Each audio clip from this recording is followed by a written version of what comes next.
A woman found an old schoolmate living rough, and she transformed him into a totally new man. While walking to a market in October 2017, Wanja Murara saw one of her old school friends living on the streets. Then, after talking to him, she embarked on a plan that would change the man's life. For some people, a chance encounter can change their lives forever. That was the case after Wanja Murara found one of her old friends from school living on the streets. And following that meeting, Wanja decided that she would try her best to help her former buddy turn his life around. A resident of Kiambu County, Kenya, Wanja was headed towards the local market in October 2017. And on her way there, someone caught the nurse's attention by calling out her name. However, not even Wanja could have predicted what happened next, as a figure from her past appeared before her on the sidewalk. The 32-year-old nurse had come face-to-face with Patrick Wanjiru, one of the childhood friends from school. Wanja didn't immediately recognize him, though, since his disheveled appearance had thrown him off. Then Patrick reintroduces himself and left his old acquaintance speechless. Patrick, or Hinga as we called him, and I met at primary school in 1992, Wanja recalled to BBC News in 2017.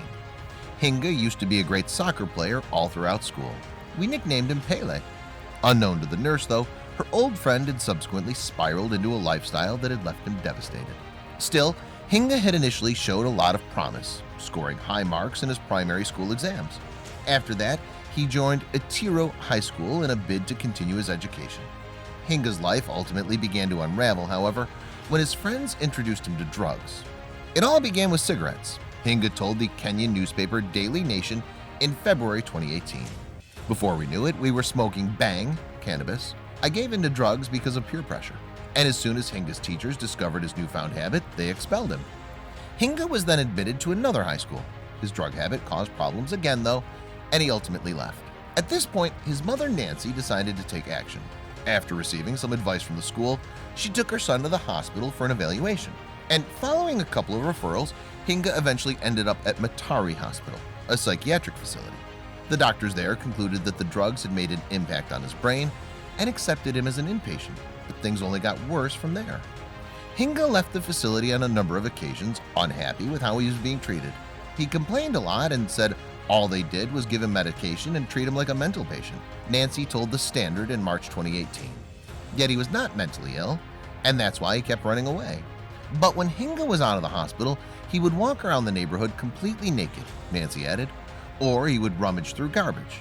However, Hinga's issues didn't end there, since he also became addicted to a drug known as Attain while at the facility. With the situation showing no signs of improvement then, Hinga eventually ran away and remained on the streets. At that point, the drugs really took hold of him, as he subsequently spent over a decade on his own. Despite all the problems he faced, though, he was troubled by one thing in particular. What pained me the most was that my siblings were at home with my mother, safe and sound, yet I was on the streets, Hinga recalled the Daily Nation. That was really depressing for me. However, everything changed following the chance encounter with his old friend Wanja. After meeting Hinga, Wanja then bought him some lunch, having recalled his meal of choice from their time at school. And when he finished eating, she implored him to stay in touch. I gave him my mobile telephone number and told him to call me if he needed anything, the nurse told BBC News. Seemingly touched by the gesture, Hinga stayed in contact with his old friend for a few days and revealed his determination to beat his addictions. And at that point, Wanja made a pivotal decision. I decided then that something needed to be done to help Hinga, she recalled. This wouldn't be easy, however. Indeed, as Wanja explained to BBC News, rehab here is very expensive, and I had no ways of raising funds on my own, she continued. We set up a crowdfunding page, but we only managed to raise around 41,000 Kenyan shillings, about $400 initially. However, the cost of 9 days rehabilitation at Chimoro Lane Medical Center in Nairobi was more than 100,000 shillings, $975. Despite falling short of the required amount, Wanja still took her friend to the rehab facility, and officials admitted him. From there, Hinga underwent a 9-day detox program with immediate results.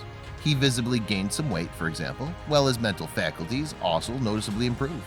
Unsurprisingly, Wanja was delighted with Hinga's progress, leading her to share his story on her Facebook page. A week ago, Hinga and I couldn't hold a normal conversation without me trying to hold his head up with my hand in order for him to concentrate, she wrote.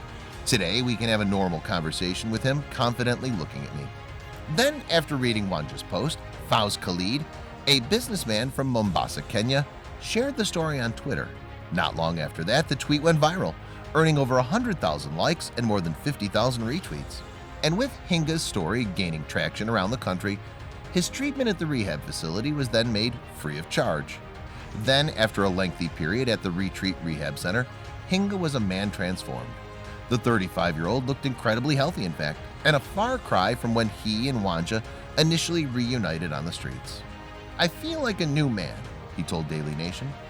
The money that Wanja raised to get her friend into rehab, meanwhile, was diverted into setting up a business named Hinga's Store. The shop was run by Nancy during her son's treatment. "People say I changed Hinga's life, but he changed mine too," Wanja added to BBC News. "I realize now that a small act can change a person's life."